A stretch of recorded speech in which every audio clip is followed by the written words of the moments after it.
வணக்கம்.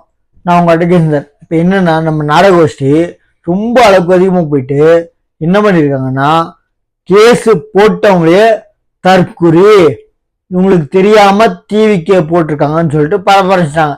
குத்தி பார்த்தாங்க, அம்பு விட்டு பார்த்தாங்க, மக்கள் திருப்பி பார்த்தாங்க, எதுவுமே திரும்பினோடனே இப்போ அவங்க போட்ட கேஸை வச்சு அவங்க போடல, யாரு போட்டிருக்காங்களோ அவங்க பேரு இல்ல, அவங்களுக்கு தெரியாது. இங்க பாருங்க, இந்த வீடியோ போட பாருங்க. சுப்ரீம் கோர்ட்ல உங்க பேர்ல டி செல்வராஜ் அப்படின்ற பேர்ல விஜய் அவர்கள் கூட்ட நெரிசல்ல உயிரிழந்தாங்கல்ல, அது அந்த விஷயத்தை கண்டுபிடிக்கிறதுக்கான வழக்க சிபிஐக்கு மாத்தணும் அப்படின்னு சொல்லி சுப்ரீம் கோர்ட்ல உங்க பேர்ல பெட்டிஷன் இந்த மாதிரி போட்டவங்க தப்புன்றாங்க. அத பத்தி உங்களுக்கு தெரியுமா? இவங்களே தப்புன்ற மாதிரி இன்னொரு வீடியோ பாருங்க. நாராயணன் அப்படி யாருன்னா உங்களுக்கு தெரியுமா? அட்வொகேட் அந்த ஆடி டான்ஸ் ஆடிட்டு பையன் இறந்துட்டானா, சரிங்களா? இப்ப அவங்க அப்பா கேஸ் போட்டிருக்கதா சொல்றாங்க. அதான் அவங்க அம்மா கிட்ட படிச்சு காமிக்கிறாங்க. சிபிஐ போட்டு விசாரிக்க கோரி சுப்ரீம் கோர்ட்டில் மேல்முறையீடு செஞ்சது அவங்க அப்பா.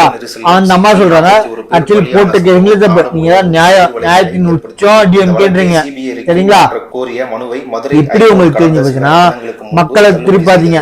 காரணம் இவங்க தான் கொலை செஞ்சது, சரிங்களா? நெரிசல்ல விபத்துல. அதே மாதிரி அவங்க மதுரை கோர்ட்டுக்கு ஆக்சுவலி சிபிஐ விசாரணை போனாங்க, நீங்க சரின்னு சொல்லிருக்கலாம்.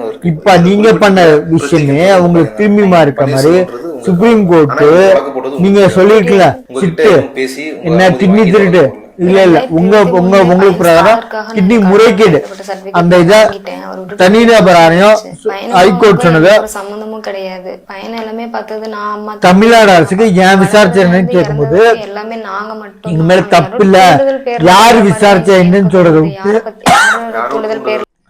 அந்த போட்டுக்கு அதிகாரி 250 கிலோமீட்டர்ல இருந்து வர்றாரு. ஒரு கஷ்டம், அவருக்கு language problem. Sir, language problem தற்கொலையா இருக்கா உங்களுக்கு தான், என்ன உங்களுக்கு தமிழே சத்தப்பட்டதான். 1994க்கு 1999, 1994னா 1994, 1994 சொல்ற ஆளுங்க நீங்க தமிழே சத்தப்பத்துக்கா. இதுல அந்த அதிகாரிக்கு இங்கிலீஷ் தெரியும், டிரான்ஸ்லேஷனுக்கு ஒரு ஆள் கொடுப்பாங்க. என்ன அவ்வளவு தற்கொலை இல்ல. அதாவது நீங்க கேஸ் போட்டவங்களே தப்பு, நீங்க போட்ட கேஸ் எல்லாம் நியாயம், உங்க கட்சி நியாயம். பேசின உங்களுக்கு எதிர்த்தா உங்களுக்கு உண்மையை பேசின பாலிமர் சேனலையும் நம்ம புதிய தலைமுறையும் அரசு டிவில இருந்து தூக்கிட்டீங்க. என்ன ஒரு அதே மாதிரி நிமிஷக்கார பாருல, கொள்ளக்கார கும்பல் மாதிரி ஆக்சுவலா அவர் நியாயம் நினைச்சோம். இப்ப தெரியுது அவங்களையும் காசு கொடுத்து எவ்வளவு லட்சம் வாங்கினீங்க, எவ்வளவு கோடி கொடுத்தீங்கன்னு நியாயமா நினைச்சவங்க அவங்க கையை பூச்சிட்டீங்க. மக்கள் இனிமேல் என்ன ஒரு வார்த்தை சொன்னாலும் நம்ப மாட்டாங்க, ஃபர்ஸ்ட் நம்பினாங்க. இப்ப இனிமேல் எப்போ உங்களுக்கு கைக்கூலியா வந்தாங்களோ கொலகார மாதிரி வெட்டுவேணும் குத்துவேன்னு சொல்ற அவங்க மேலே எஃப்ஐஆர் போயில, வெட்டுவேன் குத்துவேன்னு சொல்றவங்க எல்லாம் எஃப்ஐஆர் போயில, உண்மையா சொல்றவங்க எல்லாம் எஃப்ஐஆர் போயிருந்து வாய மூட சொல்றீங்க.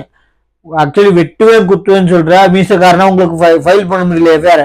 அதே மாதிரி உங்க கைக்கூலியா இருக்கா, உங்க எங்கன்னா உங்க கூட்டணி கட்சி கைக்கூலி இருப்பாங்கல்ல, கைக்கூலியே ஃபர்ஸ்ட் கிடையாது கூட்டணி. அவர் சொல்றாரு, நான் இடிக்கவே இல்லை, அவர் வேணே முறைச்சாரு அப்படிங்கிறாரு. யாரு? அந்த ஹைகோர்ட்ல இடிக்க வந்த வழக்கறிஞர். ஒருத்தர் 10 பேர் சரியா அடி உழுக அப்படிங்கிறாரு, நல்லா அடிச்சிருக்கணும் அப்படிங்கிறாரு. அப்போ அடிக்க சொன்னவர் கொலை பண்ண சொன்னா விட்டுருங்க. அவர் சொல்றாரு மாத்தி வீடியோ பொதுமக்களுக்கு பப்ளிக்கா பத்திரிகை நண்பர்கள் கூப்பிட்டு வீடியோ எடுத்த வீடியோல இருக்கு. இல்ல நான் அப்படி சொல்லங்க, இவரே தான் சொல்லியிருக்காரு ஒழுங்கா 4 அடி உழுகல, அதை கூட ஒழுங்கா அடிக்கல அப்படிங்கிறாரு. அப்ப இவர் கொலை பண்ணுங்கன்னு சொல்றாரு. இவர் சொல்றதெல்லாம் எஃப்ஐஆர் பதியல. இவர் அதாவது இவங்க ஆளுங்கள இவரே அடிக்க சொல்லி கொலை பண்ணி சொல்லியிருக்காரு. இந்த மீசக்காரன் சொல்லியிருக்கான். அதெல்லாம் உங்களுக்கு கேட்கறதுக்கு ஒர்க் இல்ல. எஃப்ஐஆர் ஒரு என்கொயரி இல்ல.